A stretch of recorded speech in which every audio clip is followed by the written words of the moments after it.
कहते हैं कि मन मंदिर यूं ही न बनता, प्रभु बिठाना पड़ता है। भक्ति वाला दिया नित नित जलाना पड़ता है। कि मन को जो मंदिर बनाना है तो मन में फिर वही बात को स्थान दें जो ईश्वर को पसंद हो, क्योंकि मंदिर तब तक जो है कि मंदिर नहीं होता जब तक उसमें ईश्वर का वास ना हो, प्रभु की मूरत ना बैठे। तो वो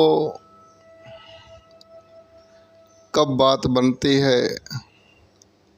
हमारा मन है एक अगर ईंट दीवार का मंदिर बनाए तो उसमें एक पत्थर की मूर्ति बैठा देवे, तो ला के रख दिया तो मूर्ति तो वहाँ रहेगी और पूजा अर्चना होने लगती है। तो मूर्ति के कारण ही वो जो है जो ईंट पत्थर से तैयार किया गया घर एक मंदिर का स्वरूप हो जाता है। तो ऐसे ही हमारा मन है। तो हमारा मन जब मंदिर बनेगा, जब ईश्वर इसमें बैठ जाएगा और ईश्वर बैठेगा, तब कहते हैं कि ईश्वर के बैठने लायक हमारा मन हो। तो इसके लिए क्या करना पड़ता है?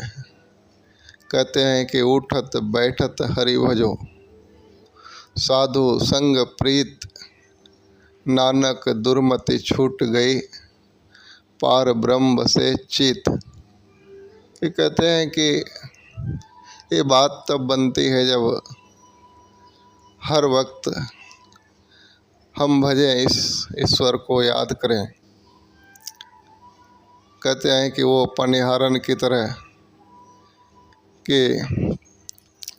वो 8-8 घड़े लेकर के सिर के ऊपर चलते, लेकिन रास्ते में दूसरा भी बातचीत करते आने जाने वालों से और कुछ हंसती मुस्कुराती सब कुछ करती, लेकिन उसका बैलेंस जो है, उसका ध्यान उस सिर पे रखे हुए मटके के ऊपर होता है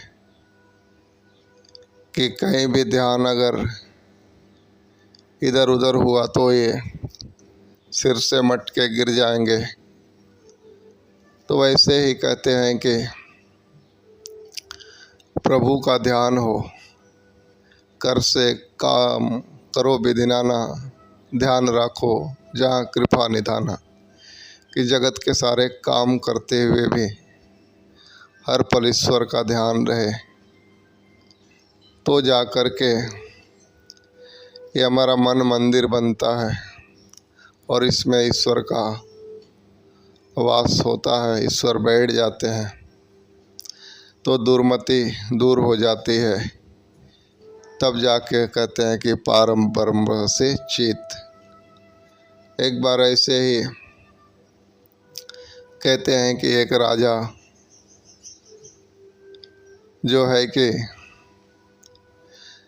जनक जी के पास जाते और कहते कि भाई आप प्रभु के भगत हो, तो ये राजपाट संभालते समय सब कुछ करते हुए प्रभु की भक्ति कैसे करते, ध्यान कैसे करते? क्योंकि राज चलाने में तो बहुत सारी बातें होती है जो पल पल मन की अवस्था बदलती रहती है। तो आप कैसे कर लेते हैं सब? तो उन्होंने कहा कि ठीक है, इसके बारे में हम बताएंगे।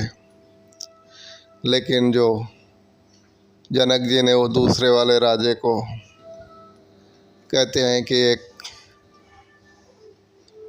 कटोरी के अंदर जो है कि घी या तेल जो है लिक्विड हो ऐसा भरा हुआ उन्होंने उसके हाथ में दिया और कहा कि आप मेरे पूरे राज्य के एक चक्कर मार के आइए, एक राउंड लगा के आइए और याद रहे ये जो कटोरी का तेल है इसमें से थोड़ा भी नीचे नहीं गिरे, नहीं तो मैं आपके सवाल का जवाब नहीं दूंगा और आप घूम के आइए, फिर हम बताएंगे कि राज्य चलाते समय हम कैसे जो है ईश्वर का ध्यान करते, भक्ति करते।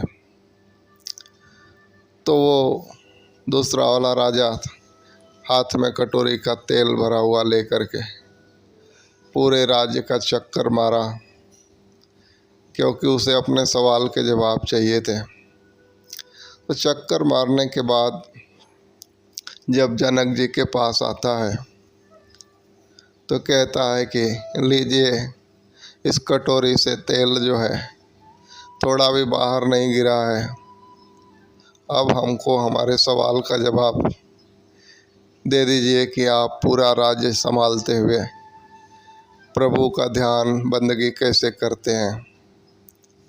तो राजा जनक ने कहा कि ठीक है, बताता हूँ, लेकिन पहले ये बताइए कि आपने राज्य में घूमते समय मेरे राज्य में क्या क्या देखा। तो राजा ने कह दिया सामने वाले ने कि राजा साहब, हमने सिर्फ इस तेल को ही देखा, बाकी कुछ नहीं देखा। बोला क्यों?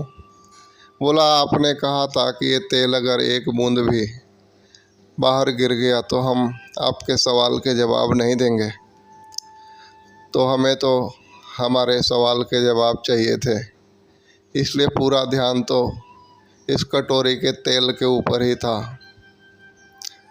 तो हमने तो राज्य में किधर दाएं बाएं देखा ही नहीं कि क्या था क्या नहीं था, हम तो तेल को ही देखते हुए पूरे चक्कर लगा गए।